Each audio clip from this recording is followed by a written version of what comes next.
And we're live. Thank you for coming back for yet another episode, dear listener, dear viewer. So, hey, all you crazy sci-fi fans, it's time for your daily dose of shenanigans over here at the Blasters and Blades podcast. Just three nerdy veterans geeking out over our science fiction passions and fantastical fantasies.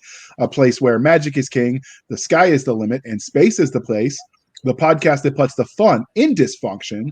So, without further ado, we're going to let Mr. Richard Paolinelli. I should have asked you how to pronounce that first. I never remember. But how do you say your last name, sir? It's Paolinelli. You were so close. I thought you had it there for a sec. I was close. Paolinelli. Okay. Paolinelli. Yeah. Hey, thanks for having me on.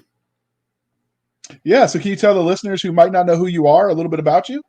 Well, I am a writer who has been writing in one form or another since about 1983, if you want to go back professionally, and even earlier if you don't want to count my non-professional scribbling while I was in the backseat of the car to the next location my family's drilling business was sending us to. But I can almost say I've done it all. I've done freelance writing, freelance photography, newspaper career for a little bit over 20 years.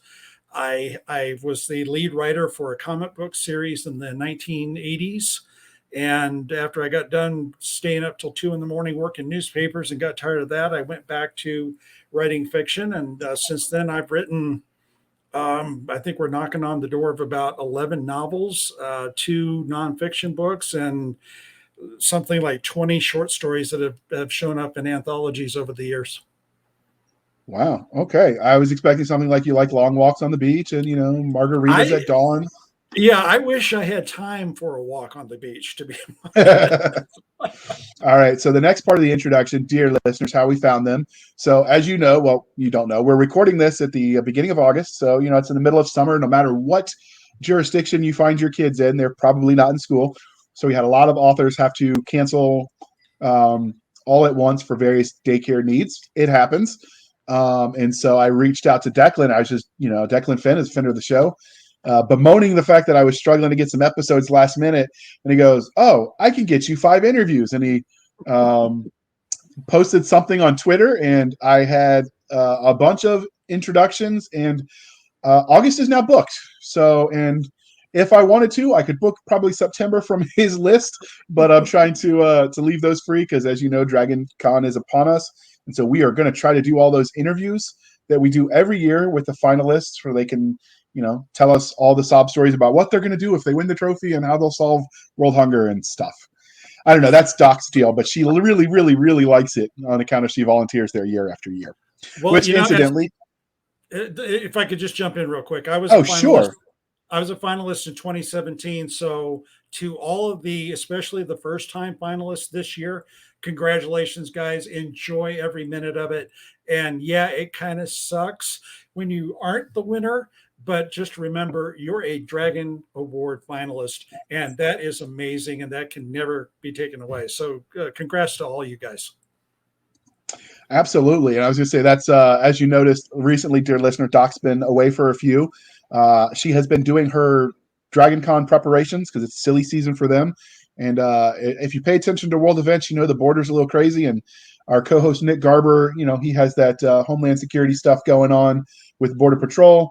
And so we are working on trying to work around his crazy schedule. And just when we think we have it nailed down to get him, his inconsiderate bosses reschedule him. I don't know why they keep getting away with that, but apparently my phone call did nothing to help him out. So Funny how that works. I don't have any reach or clout. But anyway, so now that we've got all that out of the way, dear listener, we get to ask Richard the religion question. So Star Wars, Star Trek, or Firefly? Okay, I'm a heretic, so Babylon 5. Acceptable. A lot of the heretics from across the pond like to say Doctor Who. And I'm like, no, I don't know them. Who? Yeah, no. But I mean, if you put a gun to my head and said you got to pick up the 3, I got to go with Star Trek only because I am old enough to have watched original series episodes when they first broadcast on NBC back in the 60s. So I lean Star Trek, but I'm definitely Babylon 5. Okay. I see. I seem to remember that the Next Generation came out in the 80s or late 80s, early 90s. Yes, so I remember watching those live. And as a young kid, all I could think of is all the cool stuff you could do with a the what do you call it? The not the replicator, the holodeck. So that Holodeck. always struck me, but it was always so utopian almost in its outlook on humanity. And I always remember thinking, I've met people, they're not that nice. And so for me, Star Trek was a lot more realistic, Yeah. in the way it portrayed the world. So that always did it for me. But I do like both, not as much as Doc likes Star Trek, but yeah, who does? So anyway, and Firefly's the nostalgia pick because it didn't get its time to shine. Yeah, So I never got into Firefly, so it came down to Star Trek or Star Wars, and I as a kid growing up, I had the original series, and I had the animated series, I had all the books that started coming out in the '70s that I read every time they came out, and then we had the motion picture, and so I'm just a Star Trek guy. What can I say? all right, so now the fantasy religions, we got to see where you stack up. Game of Thrones, Lord of the Rings, or the Wheel of Time. Okay, definitely Lord of the Rings. I mean, Tolkien set the standard, put the bar up there, and nobody has come close in my estimation. It's definitely a Lord of the Rings. Okay. Those are sort of the iconic ones that if you talk to anybody about fantasy, they've heard of at least those three, which is why we picked them. But yeah, it's hard to compete with Tolkien. Yes, So we here at the Blasters and Blades love both the fantastical and the scientific. But what was your first love, sci-fi or fantasy? definitely sci-fi. Like I said, my first memory of television watching is Star Trek, and only because my dad had just finally bought his first color TV. And I know people today, the kids today are like, what's the big deal? Well, back in the '60s, not everybody had color TVs in their living room, and I think a lot of the shows some of the shows were still shooting and airing in black and white. So he gets this big color TV, and he's getting it all set up, and Star Trek is coming on, and of course Kirk and Scotty are talking, or Kirk and Bones are talking, and he gets all the color set. I mean, it was a chore getting these things dialed in. So he gets it all dialed in. Spock comes on. Spock is green, So he's like, okay, well, something's wrong. So he's messing with the thing again. Gets Spock human color. They go back to Kirk and McCoy, and they are like cherry red fire engine. So it took him a good 10 minutes of back and forth before it dawned on him Spock is supposed to be green. So it's just watching my dad doing all this is one of the first TV memories I have. So Star Trek kind of stuck with me. I started watching the late night reruns on Friday night would be, The Forbidden Planet, that iconic sci-fi movie from the '50s. So it just those TV shows, those films hooked me. And then when I went to the library, I started pulling sci-fi books, and it just kind of grew from there. So I'm definitely sci-fi first love, and I'm starting to get more into fantasy as I get a little bit older.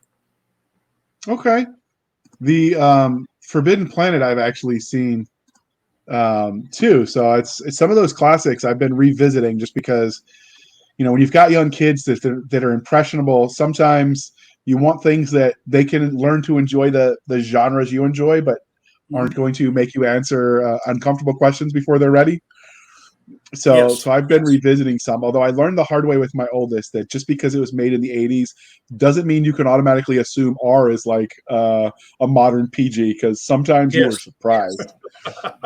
There was a fantasy movie about Pompeii, like a fantasy take on Pompeii, and we were watching it, and I was like, "Oh, this is okay." And then they're choreographing a fight scene, and the next thing you know, it was TNA everywhere. I'm like, "Nope, cover your eyes!" And we're frantically scrambling to turn the TV off.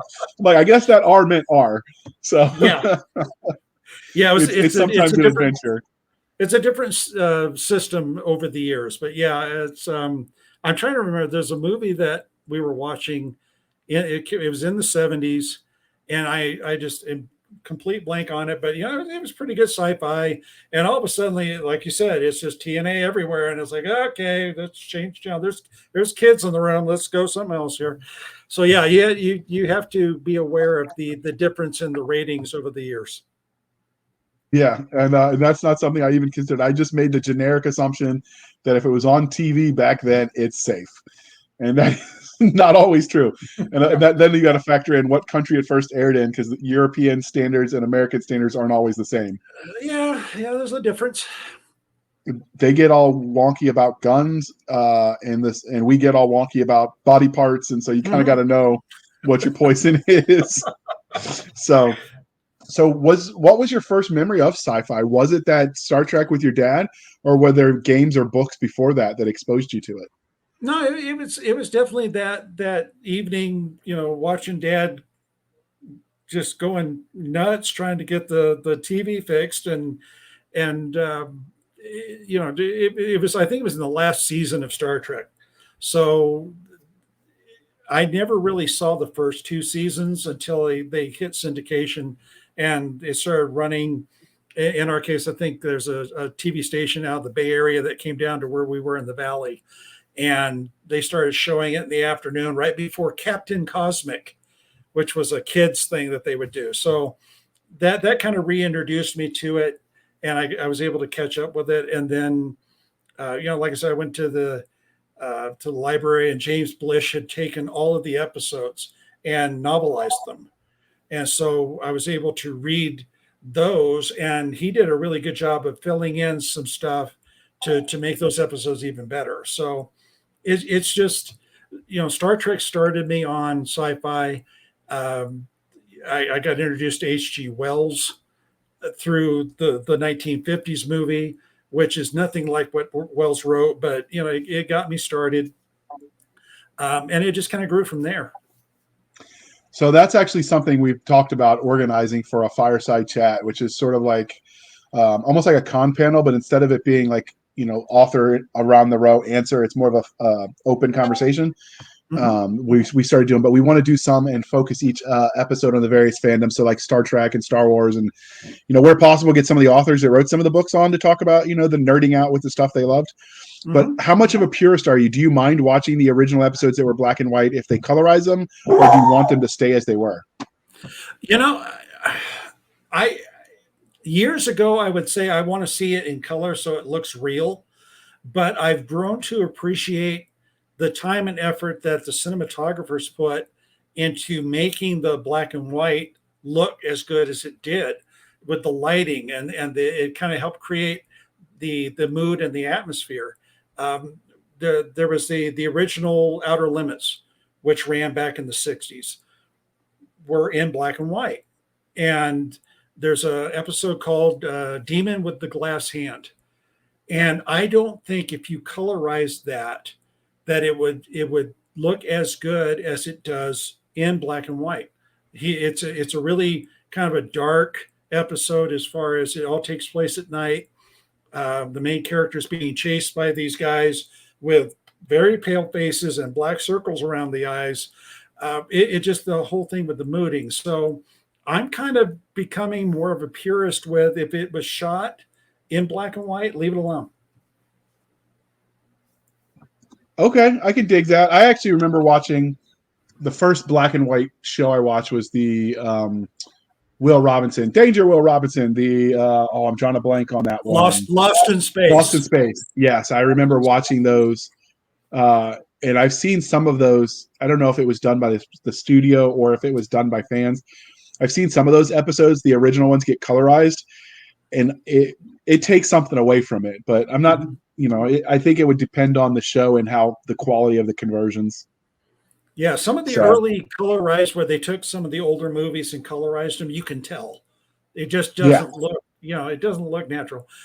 They're getting better at it, though, and there may be a time where they can take the old black and white, colorize it, and then keep that lighting that the original crew and cast put together.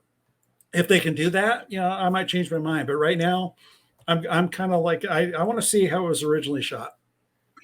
They've actually dang near perfected it. There are artists that are colorizing old original daguerreotype and original black and white pictures. They did that the movie about World War I. I don't remember what it was called, where they took the reel-to-reel videos and they colorized it, and then they added sound to it based on watching the lips move. They figured out what people were saying, and there you go. So the skills they have in that regard now are impressive. Sometimes I think it's worth doing. Other times it's like, there's something for the nostalgia factor. Yeah. Yeah. I'd like to So, see what they could do with Metropolis. That's the old yeah. 1920s. Yeah, that would be interesting if you could do it right. It might be pretty interesting. And then you got to figure out how you could do, if you could even do voiceovers on it. I don't know. I have no idea if you could do it, but that would be a project I'd like to see done. Yeah, that would be interesting. So I could see that one being interesting. I like some of the old Rocketeer stuff that they did Hmm. from the original screenings. That would be kind of fun to see. But again, I don't know. Like you'd have to do it right, otherwise you're going to ruin the nostalgia factor. So, Yeah, yeah, the old Flash Gordon serials, those would be good. so if you could write in any, this is off script, so I'm sorry you didn't get to prepare for this one. But Okay. if you could write in any of those original properties that you loved as a kid, those sci-fi properties, which one would you pick to write for if you haven't already? Okay, this is fan fiction. You're allowed in Star Trek to do it. And I went and paid a company to bind what I did. The The Calling? only Okay. the calling. And this the only copy that ever will exist, and it will stay on my bookshelf. And if you want to read it, it's online. You can go and find it. I think I have a link on it on my website. I'll double check. But I always wanted to do a Star Trek novel, but the hoops you got to jump through to get it published, it's a pain, and I didn't have time to do it. And then I saw that you're allowed, as long as you make it free, and you don't charge anything for it or in any way, shape, or form try to make money off of it, you can publish it. But there's actually a website that it's on for Star Trek fan fiction. You can go read the whole thing. So yeah, I got that one. That's really the only one I really wanted to do, was the Star Trek. So you could actually, if you could file off all the serial numbers, you could actually probably publish that too. But that's might be a lot of work because so much of Star Trek is iconic that it Yeah, would be difficult. yeah, and Kirk, I mean, the whole original Enterprise crew is in this story. I don't know if I could file it off enough. Maybe one of these days I might approach the people that do Star Trek and say, "Hey, look, I've got this thing completed. Would you be interested in giving it a go and seeing what happens?" Yeah, who knows? Okay. That's a good answer. All right. So what is it, we've talked about, the sci-fi and fantasy that you grew up with, but what is it about that umbrella genre that is speculative fiction that you love so much? Because there are no limits. As a human being, your imagination with speculative fiction, whether you're reading it or writing it, there is literally nothing that is impossible. Um, and so, as a writer, I love that because I can just decide where I'm going to have the main character is going to go do this, and this is going to happen, and then this is going to happen, and we're going to go here, and this is how it's all going to come together. And as long as you can make it make sense, the reader will come along for the ride. So there's no limitations. When you're a newspaper writer and you're going out, you are severely limited, if you're any good at your job, to reporting what happened, where it happened, how it happened, why it happened, who it happened to. And so you are locked into the facts only. With my nonfiction books, I have to gather what actually happened and put it in written form for other people to come and read. But with speculative fiction, none of those chains exist, and there is no end to what I could come up with, or where I want to go, or what I want to do with the story or the characters. Yeah. The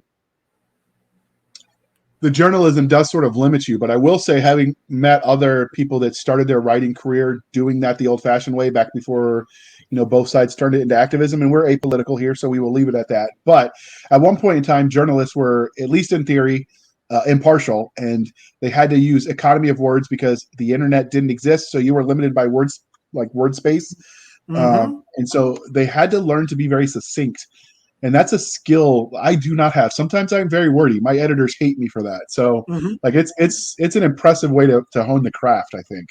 Well, my problem is the reverse, because I had 20 years of I've got to squish all this into something that'll fit here. I tend to do that with my books. I mean, people are talking about you need to write 100,000 words, and I'm like, I get to 60 and I'm done. I can't just toss in 40,000 more words, because it's just after 20 plus years of being taught, condense, condense, condense. It's hard to expand. But I'm slowly getting better at it. But yeah, I think it does help though, because you're able to get your point across quicker and clearer if you can be concise. Yeah, my problem was I came at it from the academic side because I did, they say your first 500,000 words or whatever. I don't know if that's true or not. I published the first short story I wrote, but I also had hundreds of thousands of words on the academic side writing history papers. But that writing style, if I tried to tell a novel in that way, like people would be boring and chuck the book. So you definitely have to learn to adjust your style to the medium, which you don't really appreciate. And I've just seen how terse you have to be when you're writing newspaper articles, or at least the ones that come on print paper. So I imagine that's a skill set that has benefits, but also challenges. It does. It does. So the good news is it's easier to add than it is sometimes to take away This when is you're also editing. very true. Yeah. So you do have that benefit. So we've talked about your writing, specifically the professional stuff with the newspaper, but how did your love of the speculative fiction genre transition into you writing actual stories in spec fic? And that could be your first professional stuff or anything you were writing before that. But how did that evolution of, man, I really like this thing, to I want to make this thing? For me, it was, I was a library rat in school, and part of that was the traveling all the time. My dad's drilling business. We were all over the Western United States. If I finished the school year at the same school I started the school year, it was a minor miracle. Excuse me. So I would hang out in the library, because I'm like, I'm not going to get to know these people that in 2 months I'm not going to be around. So I just read my way through school, and I got to a point where I had read everything I could read in sci-fi. And so I got to thinking, well, if I were to sit down and write a story like this, how would I do it? And I just kind of, as we were driving from town to town, I'd be in the back seat with my notebook and a pencil or a pen, and I would just write these little stories. Excuse me. So, it just kind of, I think it just kind of organically grew from that. Is I always wanted to write them and then be able to share them with other people who enjoyed reading. Okay, so when you moved around a lot, so did you find that various libraries, because you were before computers were ubiquitous, so was there a vast difference when you went from library to library? I think more standardized now than used to be. Yeah, I mean, I date back to the time when if you wanted to go find a book, you actually had to go to the big cabinet that had the little drawers, and you pull them out and you'd rifle through them until you found what you were looking for. And you The Dewey Decimal System. The Dewey Decimal System. So there was the public libraries were pretty much the same. Some had more than others would. My hometown library in Turlock, where I was born and grew up, most of the time, they had this whole collection of records, and mostly it was music. But one day I found the recording of H.G. Wells' War of the Worlds, which I had never heard, but I'd heard about. And at the tender age of 10, they let me take this album into the listening room, and I had listened to the whole thing. And I can see why people got freaked out, because I knew it was a radio show all along, and it was freaking me out. I kept looking out the window to make sure, there's not stuff going on out there, right? So the public libraries were pretty much the same. Like I said, one would have a audio visual. Some of the smaller ones, they just had books. The school libraries were a little different from state to state. California, you could find a lot that maybe kids my age shouldn't be reading. You get up to North Dakota, they had a little bit, but it was mostly a lot of it was Viking stuff for some reason. And then, but you get down to Texas, And you almost had to swear out an affidavit that the book you were checking out was suitable for someone your age. So it was, the school libraries were always a little different, but the public libraries, I think, were pretty much the same. Okay. I by the time that I was going through the public libraries, everything was, starting to go onto computers. Mm-hmm. Not to say that I wasn't reading before then, because I certainly remember the Dewey Decimal System, but when you're at that age, like, that doesn't really matter. You just go to the kids section with all the cardboard books and you go for it, right? Yeah. By the time I was actively reading real books, I think they had already started inputting things into the computer, so I didn't have to do some of that. Yeah. Even though we had to learn how. So, well, my parents, oddly enough, started me reading when I was 3. So okay. when I hit first grade, I was already at a third grade reading level. So, I get there the first day and we get the book and it's like, see Dick run, see Jane run. And I'm like, boring. I'm like, I'm going to go to the library. I'm going to get, I think there's a book by H.G. Wells I haven't read. I'm going to go get that, So I was always reading ahead. And sometimes it caused some issues because they're like, there's no way you can understand what's going on in this book. And I would have to read a chapter and then talk about it to prove to them, yeah, I'm grasping the concept here, guys. So, but yeah, I've always been into reading. I probably always will. If you come into my office, you will see many, many, many books, and I've read every one of them at least 3 times. So yeah, I'm with you. I have some of the books in my library are over 100 years old because I inherited them, and I still those ones I'm are sometimes so jealous. My grandparents left me some of the original, like, classics, like some of the Shakespeare that was published 100 years ago. I mean, Shakespeare hasn't changed in that 100 years. Just we don't open the books anymore. It just stays on the shelf, and I read it online if I want to read it. Yeah, I need to sell a few more books because in a used bookstore, which I'm not going to tell anybody where it's at, is a complete set of Edgar Allan Poe stories. It's like a 12-volume set that was released in 1912. So if I ever get enough free change roaming around, I'm going and buying that set. So just putting it out there. Nice. So we actually have the Fort Monroe, which is in the Hampton Roads area, actually has an exhibit based on him because he was briefly stationed there before he sold his commission to go to West Point and then got kicked out of West Point. And so they have a little bit of exhibit about his time in the Army there. So, and he was so young at the time. So hearing about a sergeant major that's like, wait a minute, can you shave? It was an experience reading through that. But a lot of things can happen when you buy your rank. So, yep. All right. So many authors will let their own real life experiences influence the stories they tell. So were there any specific formidable moments that shape you as a storyteller? I was kind of pondering that earlier. I don't know that there's anything significant that I worked in, but there's little things that I do, that habits that I have that I've worked into some of my characters. The one that sticks out is not my sci-fi book. It's my political thriller series, and the main character just does not eat breakfast in the morning. He's not a food person in the morning, and that's me. My wife. It took my wife 3 years to get the memo not to make a big breakfast in the morning, because it's not that I don't like your cooking. It's just I don't eat right off the bat. So I work some of those things in. I tend to, if I see somebody who has this little odd thing that they do, or a phrase that they use, I'll kind of file it away, and then I kind of give it to a character where it's appropriate, where it'll work in. So nothing is standing out as far as anything significant, but just the little things like that. Okay. I could dig it. So let's transition from the fandom nerdy side to the writing side. So have you gotten any cool fan art, or had anybody cosplay anything you've written yet?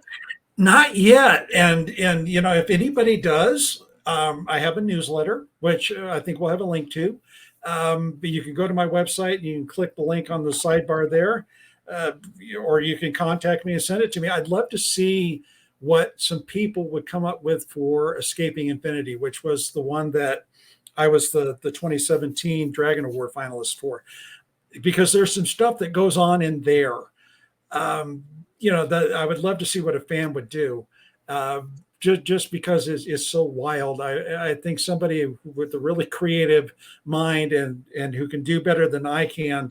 I mean, I can't draw a stick figure if you gave me $100. So I would love to see what somebody would come up with. So not yet, but I'm hoping somebody one of these days will. Okay, so you heard it first, and we will directly link to the newsletter and to his website and all of his social media, so you can hunt him down and go from there. It is one of the many joys in life to help you stalk your favorite authors. So, has anyone? Stalk away, please. As long as you're clicking the buy button when you do it, he really likes it when you buy the stuff. Yes. It does help feed the family. So yes. And rumor has it your family actually likes to eat. Funny how that works. Yeah, you got to feed the dogs, you got to feed the kids. What do you In do? what order? Because sometimes I think the kids might rank higher than the dog. Well, did I say that out loud? the dogs quite often, more often than not, they manage to have their share, and then finagle a portion of your share too. I don't know how that works, but they get away with it every time. Okay. So since you started writing, has anyone else asked for your autograph? I had it happen. It was back in the 80s. We were promoting Sea Dragon, which was the comic book series that had just come out. We had an appearance at a comic book shop in Bakersfield, California, and we had sold out everything because they didn't send me enough copies. So I mean, like within 5 minutes, I got nothing. So this kid comes into the shop, and he had wanted to get a autographed copy, and I just didn't have anything. So he had come in with a copy of one of his comic books, and I think it was a Batman comic book. And he asked if I would mind signing that, and I said, well, I didn't write this one, but I'll do it for you. So I wrote it, and he ran out of the store. You'd have thought I'd given him 3 bars of gold, and just to see the look on his face, just getting my autograph. I mean, that's something I will probably never forget. That is always a fun experience. And did you spell your name right the first time you did it? I hope so. It was weird. Even as a kid, I was able to nail that name. I never really botched it. But growing up, I started noticing I could tell when somebody was going to call for me, because they would come out, like at a doctor's appointment, they would come out and they would look at the chart or the paper, and you could see the look on the faces like, what? And I just immediately would know. I would just stand up and say, okay, that's me. And everybody else in the office like, oh yeah, right. I said, first name Richard, right? She goes, yeah. I just look at him like, there you go. That makes it even better. So yes. I actually we don't write that much in cursive anymore. Everything's typed. So the first time someone asked for my autograph, I was so happy to write it that I spelled my name wrong. Because I didn't remember the cursive more than anything. Because like obviously when I'm signing something at the bank or whatever, I just scribble. I don't even try to make it legible. Yeah. But when you're doing an autograph, like you try to make it so they can know it's actually you that signed it. And I'm like, shit, I had to buy a new book. Oh, I'm sorry, I shouldn't have cussed, but I had to buy a new book so I could sign it right to send them back one that didn't have my mess up. Well, you know what hurt me was, oh man, I forget what year it was, but I actually tore a tendon in my wrist. And they didn't have to go in and do any work on it, but it took about a year to heal. And so I wasn't signing anything for a year. I was barely, I could type with it if I did the hunt and peck. So when I finally came back to start using my hand to handwrite, my handwriting is gone. You go to a doctor's office and have him write something and me write something back then, you could have a better shot at reading what the doctor wrote over reading what I wrote. It was bad. So yeah, and computers are not helping. I think writing in cursive is becoming a lost art. Yeah. Yeah, I don't know. It's the running joke is when you get to the old folks' home, you could get away with plotting a rebellion against the staff because you just write in cursive and nobody be able to read it. Yeah. So, so have you ever spotted anybody out in public reading one of your books? No, not yet. And I always wanted to when we were living in the Bay Area because we were constantly on BART going from the East Bay into San Francisco. And I was just hoping and praying one of these days, we'd be on the BART and I'd look over and somebody would have my book in their hands and I would just mess with them a little bit. And just have, hey, that looks like an interesting book, and just kind of talk to them a while. Because the early days, I think my picture was actually on the back cover, and just wait to see how long it would take them to realize, hey, wait a minute, yeah, that's the guy. So, but no, not yet. We'll see. Maybe one of these days. I need to go hang out in bookstores, I guess. Yeah, that's even harder for indie authors because we're not in bookstores. We're on the digital bookstores for most of us. I mean, Yeah, you can do POD, but most people are reading digital anyway. So I feel your pain. So since you started writing, what would be the funniest or weirdest interaction you've had with a reader? It's one where I did not have a direct interaction with the reader. Oddly enough, we had moved from California out to Nebraska. My wife was starting a new job. So she's at her place of employment. The person she replaced had been there for 20 years. So they're redoing everything with her computer. And so she's on the phone with the IT guy, and he goes, okay, what's your first name? Rattles it off. What's your last name? And she says it, and then she spells it. And all of a sudden he pauses and he goes, like the author? And she goes, well, my husband writes books. And he goes, oh, wow. I love that guy. And so he was all gushing about it and everything. And so they finish, and she comes home and she tells me the story. And I'm like, no, I mean, this is early. I've only got 2 books out, 2, maybe 3. There's no way, you know. So he must be talking about Christopher Paolini with Aragon. So I'm like, ask him when you talk to him tomorrow if he's thinking about Chris's books. And as odd as it is, Chris and I are very distant cousins. Anybody with the last name that starts with Paoli, we're related somehow. So I'm figuring it's going to be Chris. She's going to come back and say, yeah, he's talking about Aragon. I'm like, oh, well. So she comes back from work the next day and she goes, no, he listed off all 3 of your books. And I'm like, okay, I wish I could have been in on the conversation. First time a fan is gushing about my book and I don't get to hear it. If he gushes here, why? So have you actually met Christopher Paolini? Oh, I butchered it again. No, Chris and I haven't. We've exchanged messages on social media once or twice. One of these days, we're going to have to meet, just to see exactly what the exact relationship is. But I think it's kind of funny that distant cousins and we basically write sci-fi fantasy. Guess it's in the genes somewhere. Must be. Or the water. Did you guys grow up in the same area? No, I think he was back east somewhere and I'm out west. So who knows? Then I got nothing. Must be the genes. So this is where we talk about everything you've written, Richard.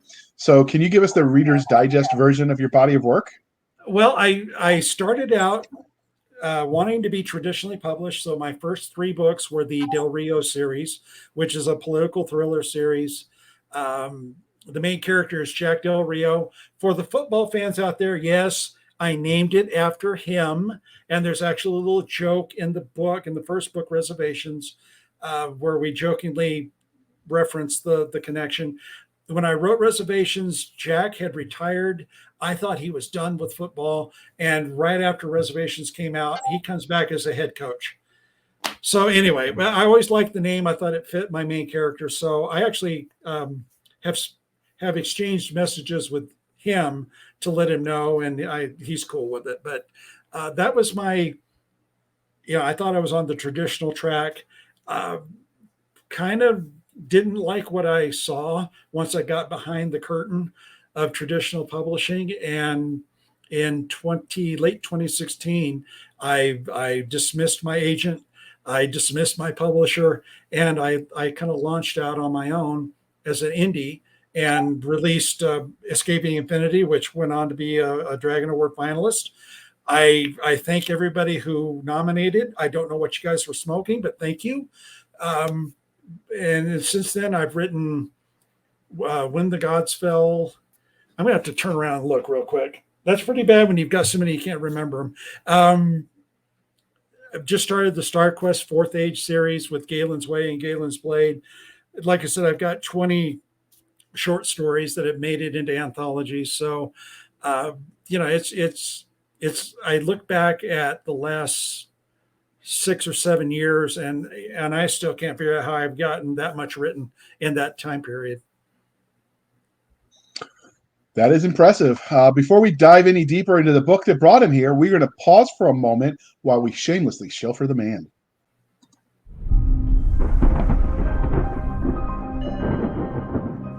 Van, I know this is hard for you to accept or even believe, but you're not imagining this. You're not going crazy. Your grandfather believed right down to the core of his being in protecting those who couldn't protect themselves. You expect me to believe that my grandfather was a star-faring soldier? I can prove it to you. And how are you going to do that? By taking you for a flight.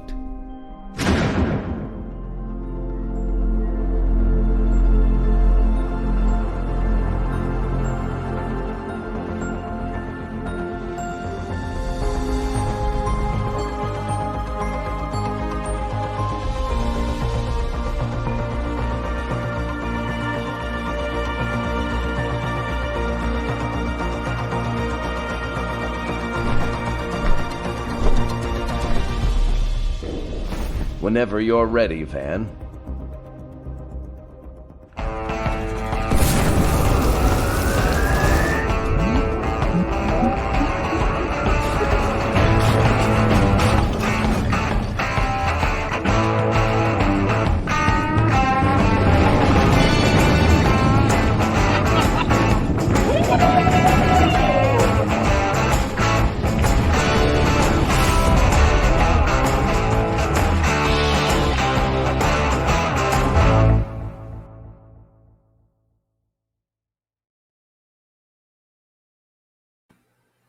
Incidentally, that commercial, we were sponsored by Backyard Starship by Terry Maggart and Jay and Cheney, or Jay and Cheney and Terry Maggart, however you want to order it. They don't care either.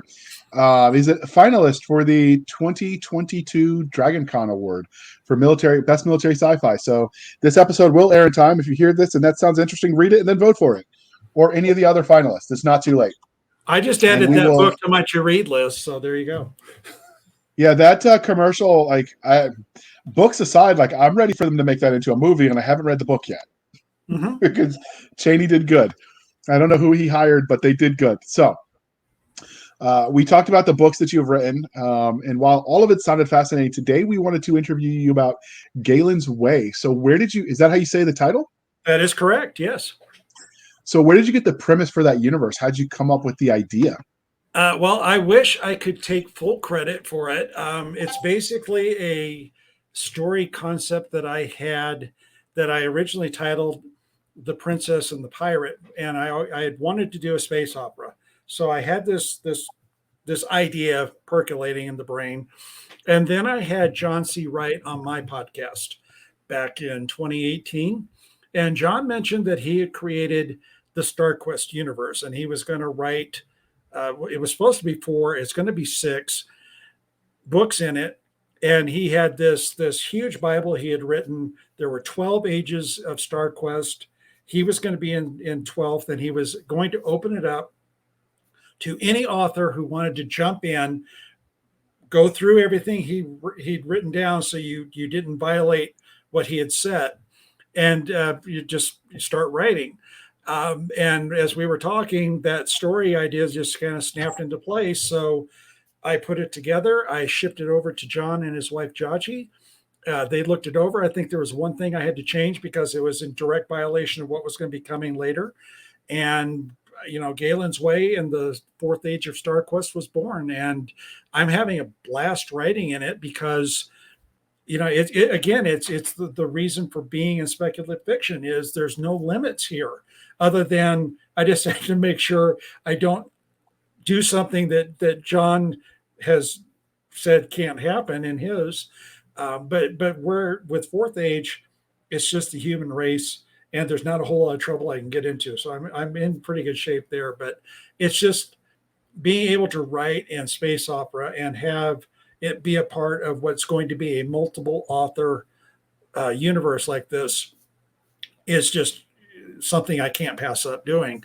Where I can't, even though this isn't going to come out for a while, I can't name names, but we are talking with another author and trying to get that author to join in. And I think if that author does, then you're really going to see StarQuest take off with this author, with John, and then me just trying to have some fun in the Fourth Age while they're, setting the universe on fire, basically. So it's the actual Galen Dwin and his history is my idea, but it probably wouldn't be as good without John setting the table with StarQuest like he did. Okay. That's it's good to know, which means that if this sounds interesting, there are other books in this universe that people could potentially check out as well, which is always good because most readers can read way faster than any author can write. Yeah, and John's almost, last I heard, John is almost ready to pull the trigger on his 6 books. Like I said, they were originally supposed to be 4, and then he said he saw something he didn't like, and so he went back to rewrite, and now it's 6 books, and I'm like, okay, so yeah, you're gonna with John doing his, the ones that I have, I think I've got 2 or 3 more in Fourth Age. I've been given the green light to go back in what we call pre-migration StarQuest, which is before the human race goes from the Milky Way to Andromeda. And I get to kind of have some fun setting up how that comes about. So, I've got several more books coming. John's got, his first 6. I would assume he'll have more. We have other authors who've expressed interest as they come in. I'm hoping there's going to be quite a lot to offer to readers. Okay, that does sound intriguing, so I will have to check it out. So before we dig in more to that universe, we're going to take a moment. I'm going to show you the book cover, and can you tell us the story behind this art? It does look almost like the moon base of certain IP property that shall not be named, right as it's about to explode. But I'm sure that's not what we're supposed to be seeing. So No. I you know what? This is the first anybody said that, so I'm like, oh God, I hope not. No, this is actually the image you see has a lot to do with the final showdown between Galen Dwin and one of the people who you will think is the primary protagonist in the series. So as you get to the end of the book and that final sequence is playing out, now you know what that looks like, because that image is a sphere that Galen is inside. So in all fairness, I am also colorblind, which I've made so many. It comes up often enough that readers joke that if they drank every time I say it, they'd lose their liver. But so that is to say that what I see might not be what everyone sees. So, and in all fairness, maybe I'm the oddity seeing the certain base exploding. Now, there's always room for that fact.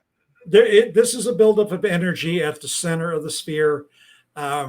And I can't go any further without doing spoilers. So no, this, as you read the book, just keep that image in mind when you're getting at the end, that final sequence as it plays out, and that's what you should see. Okay, so let's move on to the book itself. So speaking specifically of Galen's Way, which is book 1 in this series, what would the 30-second elevator pitch be? Okay. What I've been using is Galen Dwin was the Andromeda Galaxy's most feared mercenary.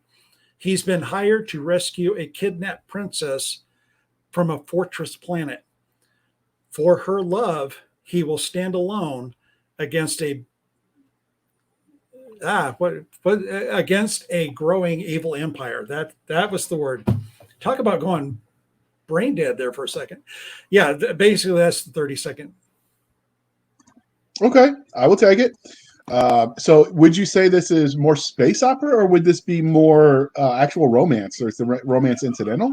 The romance is incidental, but yeah, I mean, it's mostly space opera. Galen is he starts out as a mercenary. He's kind of I think somebody said he was a cross between Han Solo and, I can't think of the character's name, the main character in Firefly, of all things. The captain in Firefly. Mal, Okay. Mal, Yeah. Captain Mal. Yeah. Yes. So it's kind of a cross between those two. They're not people you trifle with, but they also are not people who are just out, blowing up stuff or stealing stuff or anything. There's a strong core, a strong code of honor inside of Galen Dwyn. And as the series goes on, we're going to discover where that came from and why it's so important. But yeah, he kind of becomes a paladin in a way. There are no space wizards yet. I haven't decided if I'm going to work one in yet or not, but for the most part, it's just a lot of space battles. The one man going up against people who want to overthrow the alliance and install an empire, who kind of steps up and finds his destiny in a way that he never saw coming. Okay. I can appreciate that. So which tropes do you feel like Galen's Way hits the best?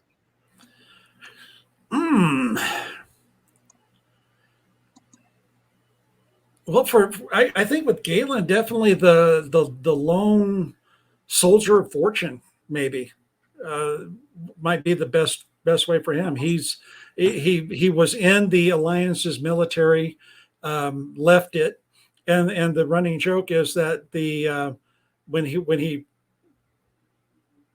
checked out of the military, they sent ships after him until they got tired of losing ships and men, and they stopped.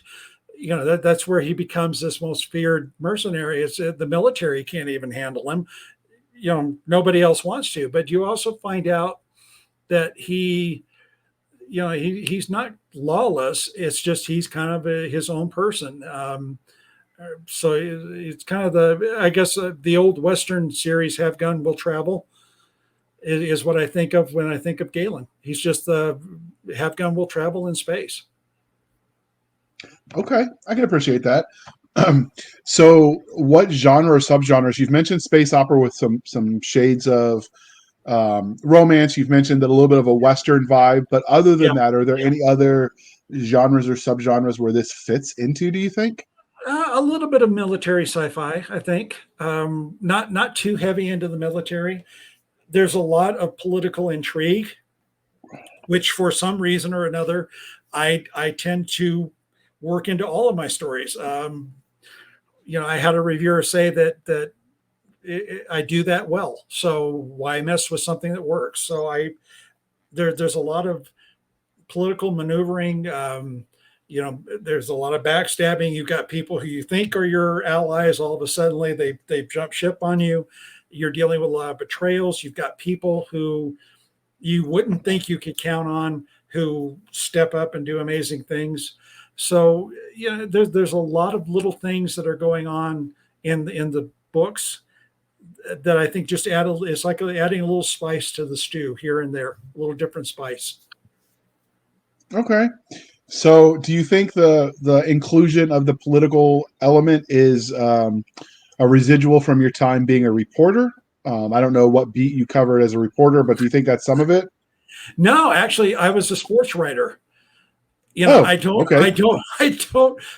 do not know where this political stuff comes from, but I'm somehow able to tap into whatever that is and find a way to make people have these motives that aren't out in the open and aren't clear until you go further into the story and then you start discovering it. So That could be, though. Some of it comes from, I grew up, in addition to sci-fi, I also read a lot of Sherlock Holmes. And Okay. I've actually written 5 Sherlock Holmes short stories that have been published. So I'm thinking that that whole, Holmes having to go in and take these minuscule clues and piece them together in a way to solve the mystery. I think that kind of imprinted on me, and I'm use it in my writing where I'll give you some stuff here, I'll give you some stuff there, but I also sprinkle in a red herring every once in a while so that you don't figure it out too quick. And that's the trick for any book you write. If there's any type of mystery to it, anything that you don't want to reveal too quickly, is to do it without giving it away too quick or without losing the reader. And it's a tightrope, and it's not easy to walk. Fair. All right. So before we get into talking about your main character and back on the book, you mentioned that you wrote Sherlock Holmes, so you wrote mystery. So I have to ask, when you read a mystery, do you cheat and read the end first, or do you discover it as you go? No, I don't do my wife does that. She'll read the last page. I'm like, really? Come on. No, I like to just kind of go, because when I'm reading now as a writer, when I read, I am trying to figure out what the writer's up to, where they're going. And if it's a mystery, I'm trying to figure out who it is. And the ones that I enjoy reading the most are the ones where I don't know who it is when I turn the page for the reveal. And there aren't that many of them out there. There's a few of them I'm like, okay, I know who it is. There was one that was written, and by the end of the first chapter, I already knew who it was. And, I finished it. And of course, to get to the reveal, and yeah, that was it. Okay. So yeah, I want to lose myself in the mystery and not solve it too quick. And those are the best books I've written, or read, are the ones where you just don't know until that last page turn, and they're like, yep, okay, that one makes sense. And I love being surprised. I love thinking it was this person and it wasn't. It's like, good. As long as there wasn't something back there that precludes it being that other person. So mysteries are hard to deal with. You've got to make sure you get them right. Yeah, I always cheat and read the last page, but there's a reason I stopped reading them. And I'm sure like telling a mystery writer that you read the last page first is like telling an audiobook narrator that you listen to their audiobook at like 1.5 speed. Nobody likes to hear that. Sorry, Shame. Veronica, I apologize. Shame on you, sir. So now let's talk about the story itself. So what can you tell us about Galen, your main character? Is he the only main character, or are there more than one? Oh, there's more than one. The main characters are going to be Galen, who is like I said, he's a mercenary. He was found at the age of 4, wandering the streets, and he had already organized all the street rats, if you will, into an organization that was able to steal enough food to feed all these orphan kids that nobody else was taking care of. So when he comes to the attention of the authorities, they haul him off to throw him into military, and he encounters his mentor, who sees something more than just a street rat in him, and kind of nurtures and develops this inner core that he sees in this child. And as he goes into the military, he runs into a situation where his I guess the equivalent to our world would be the drill sergeant, really physically abuses Galen. And Galen says, I've had enough of this, and he leaves. And his mentor is telling people, you can't be doing this. This guy's not going to put up with it. And sure enough, he takes off, and he actually steals a ship from the military, which he's still flying around when we meet him in Galen's way. Like I said, becomes a mercenary. He's hauling cargo. He's doing what he needs to do to survive. And when we meet him, he's sitting in a bar, and he's approached by a representative of one of the planets, who the princess has been kidnapped. She's being held on a planet that is unapproachable. If they send the military, their ships will not get through the defenses, and the princess will be killed. So they're hoping that Galen, who's got this history of pulling off stuff like this, can go in and rescue her. So he takes the job because the guy who is holding the princess is somebody he has a score to settle with. And it's like, okay, they're going to pay me to take out this guy. Win-win for me. So off he goes. And when he gets through the defenses and gets to the planet, that's when he finds out he is in in the middle of a conspiracy, and he has become now the number one wanted man in the galaxy because everybody thinks he's the one who's been kidnapping the princesses now. So he's got to deal with that. So that's kind of the setup for it.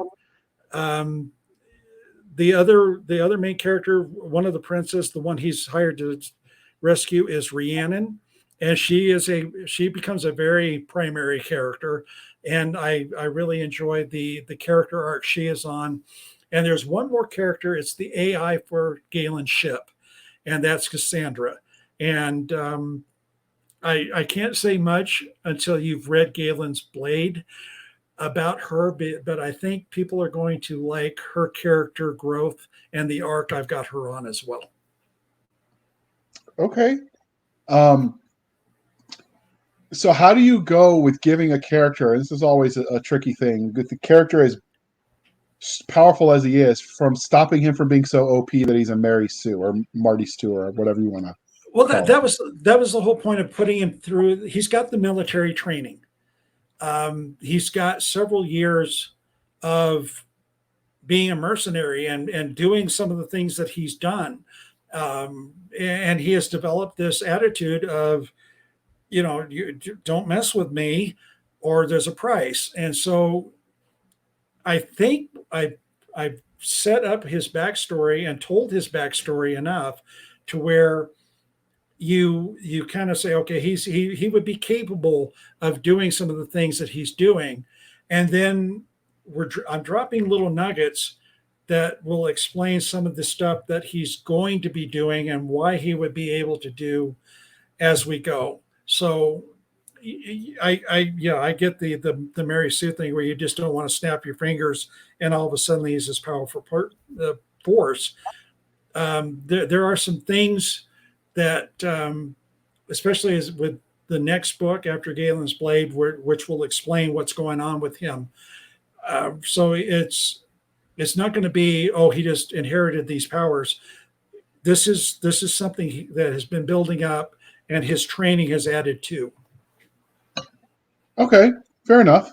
And I wasn't accusing him. Obviously, I haven't read this yet. I was just asking how you prevent that in a universe like that. Because if I'm curious, other people will be.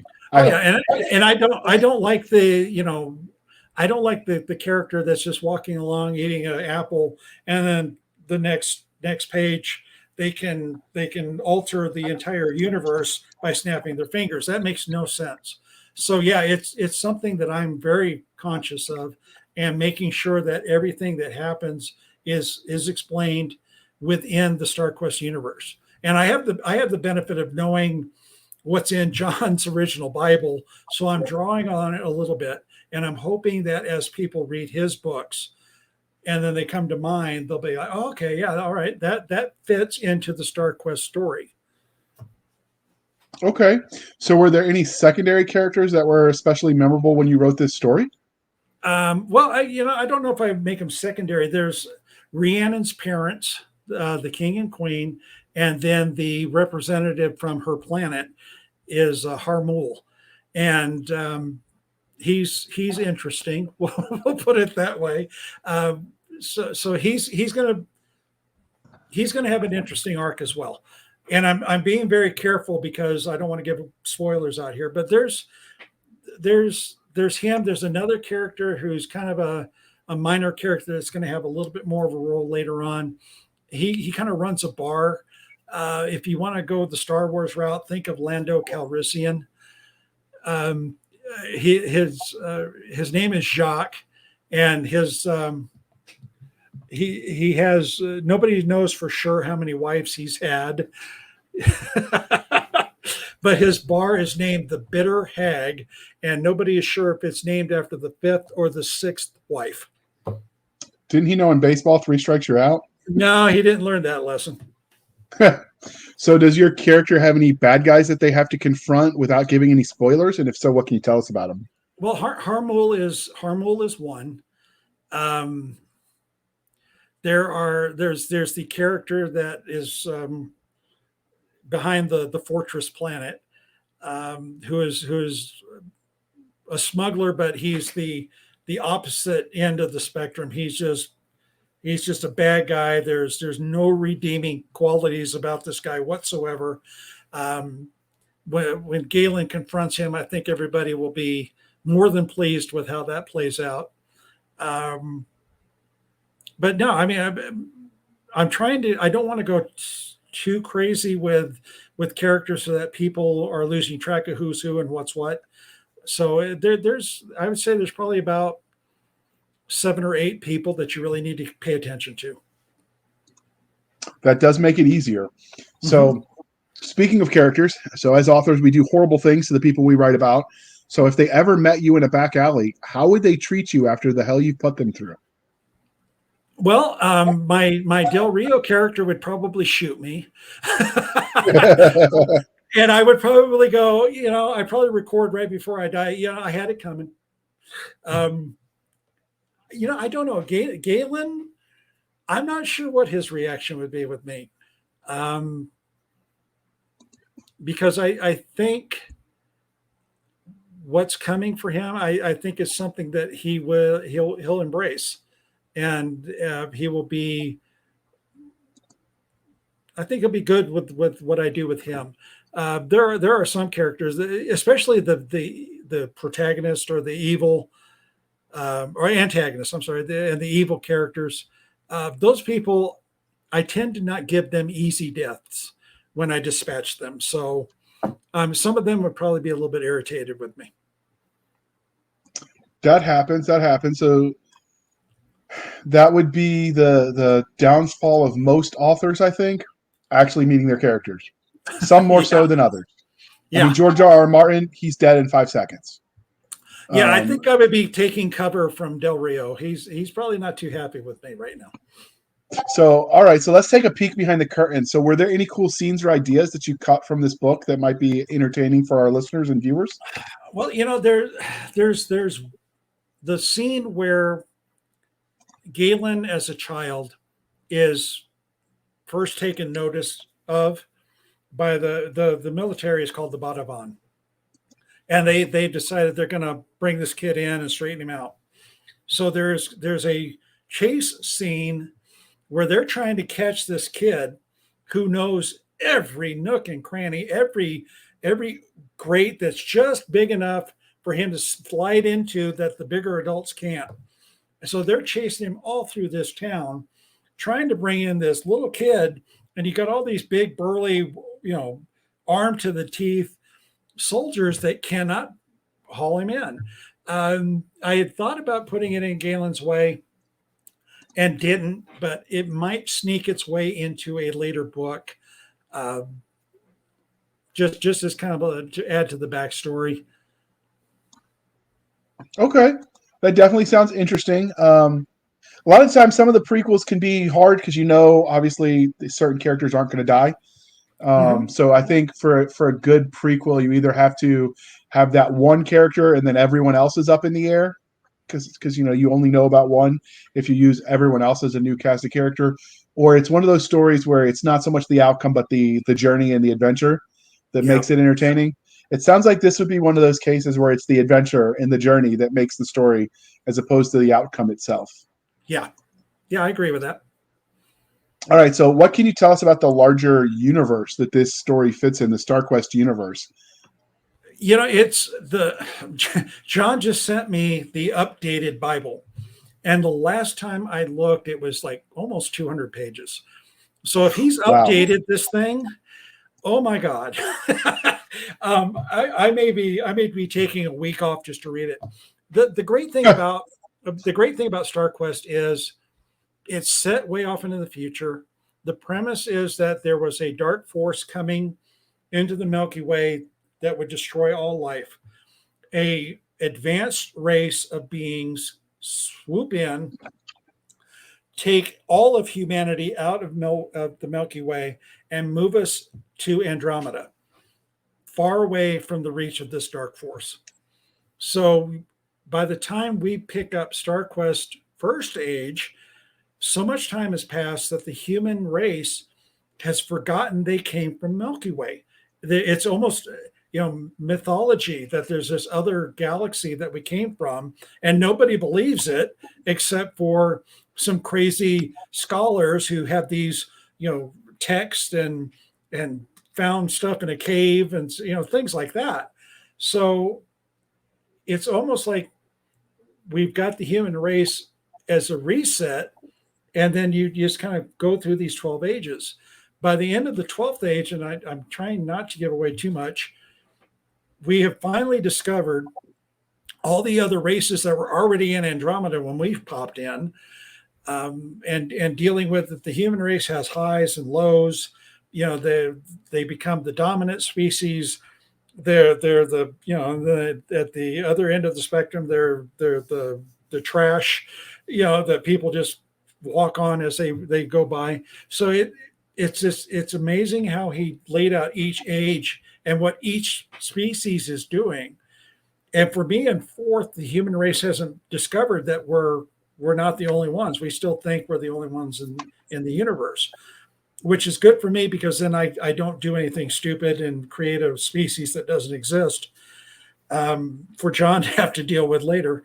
So it's just the time frame it covers is millions of years. So we have this endless amount of storytelling that can be told in each age. And each author who comes into this is going to be able to put their own little stamp on it, as long as they stay within the bounds of what John's got laid out, which is not that hard to do, because like I said, I've written 2 books and we've only had to change 1 paragraph. Okay. So how much of the lore that you've got to stick with right now, as we're recording this in August 2022, how much of that is just in the Bible for the universe, and how much of that is in other books that are published already? Well, right now I've got the only 2 that are published. When John had to go rewrite, that put him behind track, and so my books were already ready to go. So he got not go, let it rip. So right now I'm really staying within his guidelines. I'm creating some smaller planets that have no impact on the later storytelling, just to have different planets for the characters to be going to and from. So it's a lot of it is stay within the Bible. You can add some stuff as long as it stays within the frame that he's built. And if I do something that definitely was not in there in his Bible, I always contact him and his wife and go, okay, here's what I'm thinking. Is this gonna cause any conflicts? And so far, like I said, the 1 paragraph was the only one, and I think it was just a minor part of a conversation, and it just was going to clash, and it was just like, get rid of the paragraph, and it didn't do anything to the story as far as hurting it. So it was an easy fix. So you're able to add a little bit, but you also have to be conscious not to just start overdoing it. Okay. So we know this is part of the series. We've talked about that already. There are currently 2 books out.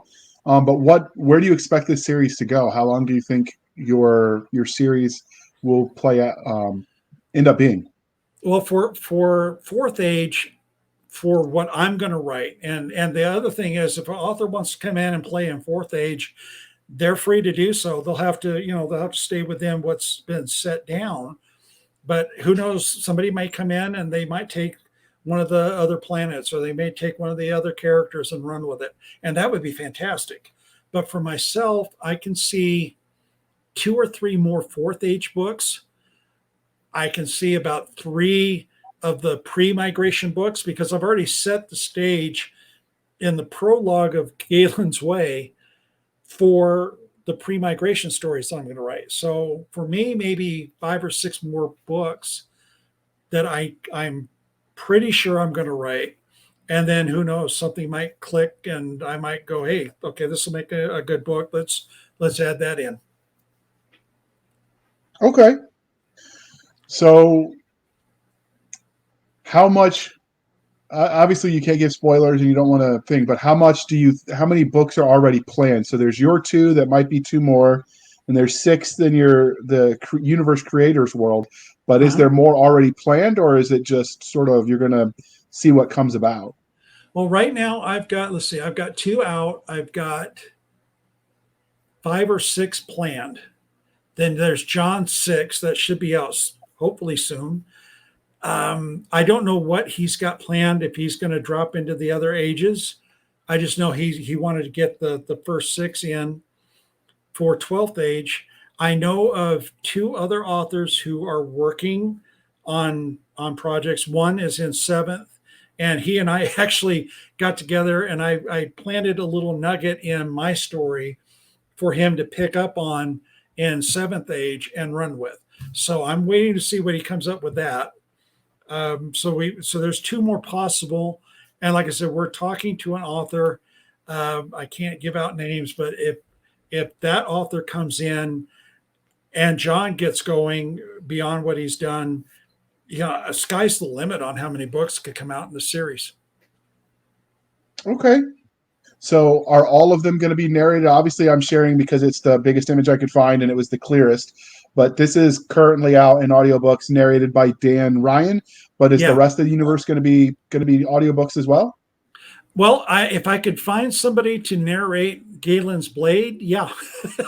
Dan was not able to do the second book. Issues beyond his control. So I need to try to find another narrator who will sound similar to what Dan did, because I loved what he did with Galen's Way. Unfortunately, this last year has been, I don't know if insane covers it. My father passed away. My business partner passed away 2 months ago. So, I'm sorry. Thank you. And all of a sudden, now what was 2 people working is now 1 person doing. We've got books that we have scheduled to come out. Declan Finn's St. Tommy's series, we're doing the last 2 books of his. We've got another series that we're about to sign on.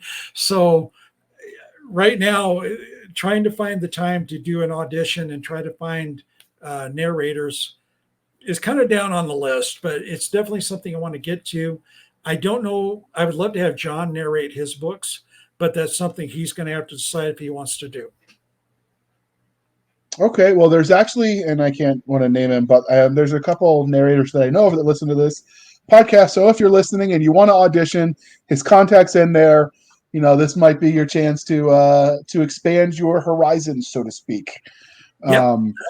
So we've got a few of the people that are nerds first and just starting out in the audio narration space that might be interested. So, all right. So we know every literary universe has its own internally consistent rules for science, technology, and or magic. So what sort of tech can we expect from these books?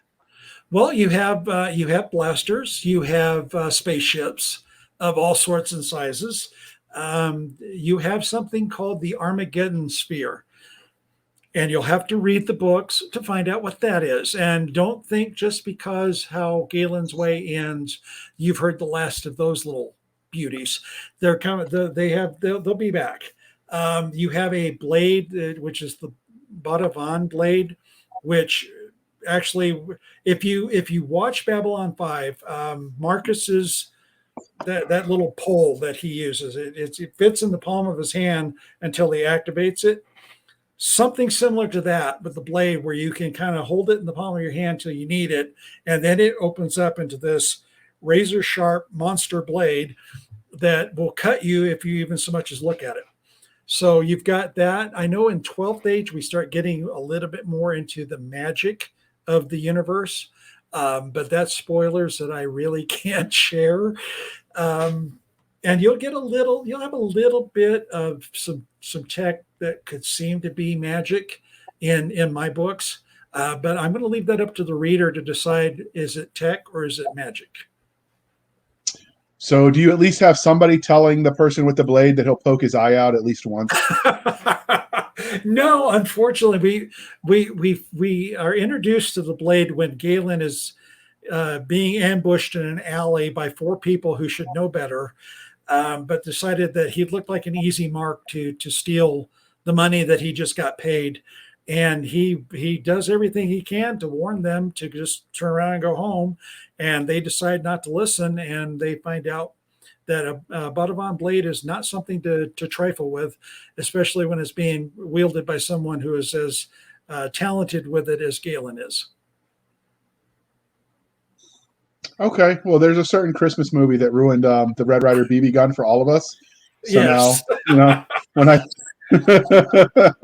I would if you not know what it is, recommend- you can comment in the section. Yeah, I would not recommend giving a Bhadavan blade to your child. I'll just put it that way. So, of all the tech that you invented in your 4th age for this universe, what would you want for your daily use? A Bhadavan blade. I mean, Now, how would you abuse that? Oh, good God. There are some people who I would dearly love to introduce that to. No, I'm kidding. Sort of. Actually, you know what there is? There's a piece of tech that it's a moment in between the chaos when Galen and Rhiannon are hiding out from searchers they got everybody searching for him. And Galen is just trying to figure out how to get out of the mess that they're in. And he takes her to his hideout. And she comes across what would be very odd for a smuggler to have. It's a kind of a sphere that you put the material into the inside, close the cover, and you just lay your hands on the sphere and concentrate on what you want to create. And then after a few moments, you open up and out will come whatever you did. And he actually sculpts what she finds are these amazing sculptures. And she's stunned that here's this guy who goes around shooting people and blowing up things and, is gruff and everything you would not think an artist to be, and yet he's able to create something like that.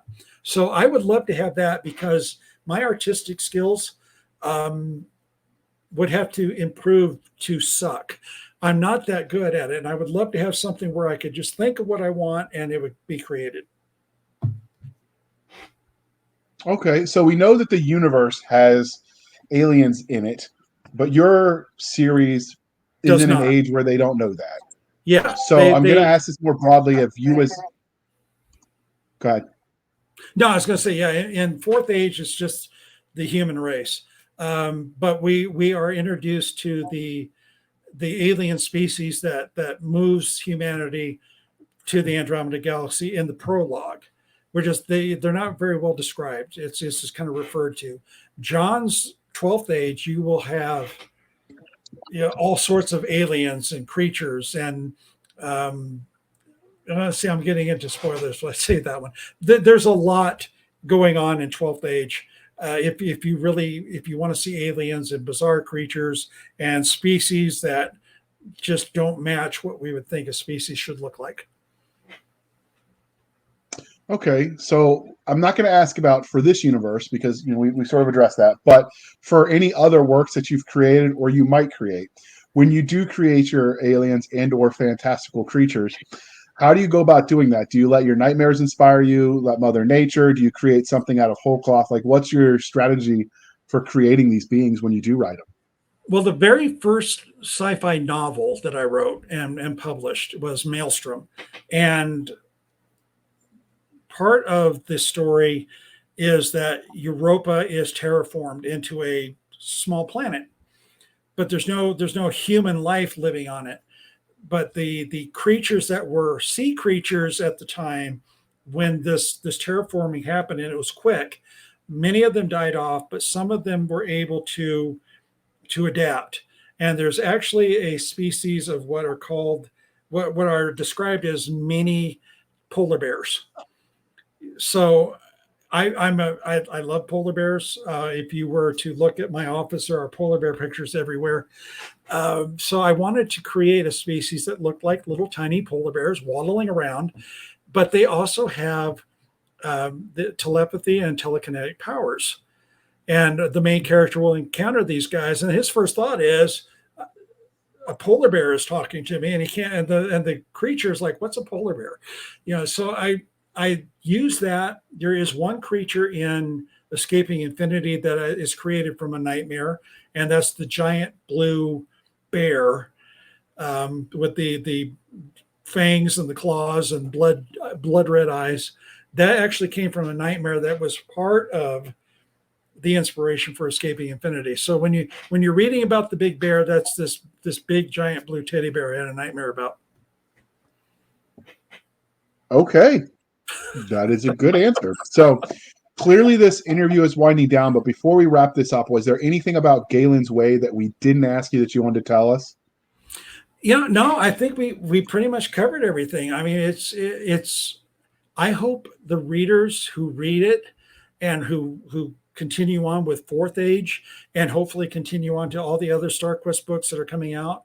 I hope you guys enjoy reading these stories as much as I'm enjoying writing them, because it's almost like somebody handed me Star Wars and said, have fun. So this is kind of what I'm doing. I'm writing a space opera with all sorts of intrigue and battles and escapes and romance. There's romance going on and surprises. It's been a blast to write, and I just hope everybody enjoys reading it. Okay, so what would you say the age range for these books are? Because we do have some families that listen to this podcast and they try to read books together where possible. So what would be the lowest age, I guess you would say, this book is appropriate for? Well, I do not write sex scenes no matter what I'm writing. So I always do fade to black. I mean, you have a pretty good idea of what's going to happen. And when you turn the page to the next chapter, you have a pretty good idea of what happened in between. So I don't get graphic. I don't get graphic with the violence. I try not to, but there are just, there's sometimes you have to get descriptive. So I would say a teenager and up, easily. I hate to use me as the yardstick, because I was reading H.G. Wells when I was 8, and going on. I mean, I went to the library and got a book called Cyborg, which is written by Martin Balsam back in the 70s, and it has some graphic sex scenes in it, and I just whistled right through it because I didn't worry about it. So I don't know if I would go that low, but yeah, maybe teen, preteen, and up should be fine. Okay, that's one of those scenes with you as a kid where you just didn't know what you didn't know. Right. I mean, now looking back on it, that first chapter, I'm like, oh, that's what they were doing. Okay, but back then, 8-year-old me is like, okay, whatever. I want to find out, because Cyborg was the basis for the series $6 Million Man, and so I wanted to read the book. Yeah, that's the book it was based on. So I saw the TV series. I want to go read the book. So there you go. So yeah, I have seen the TV series. I didn't realize there was books. Yeah, it was Martin had written the book, and I think they adapted it to a TV series. Okay. But they cleaned the TV series up from the book, from my memory of it, because there's a chapter in there that I know didn't make the pilot. not for network television in the 70s. Yeah.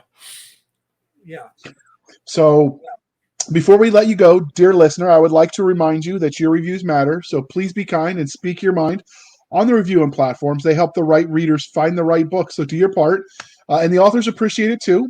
So it is part of the way we get other readers to find awesome books, and who doesn't want their friends to read books as awesome as the one you just found? So do your part, people. But as we wrap this up, Richard, can you tell listeners how to find you? And as usual, all these links will be in the show notes. Yes, you can find me at my website, which is scifiscribe.com. You can find me at TuscanyBayBooks.com, which is the publishing house that I now head.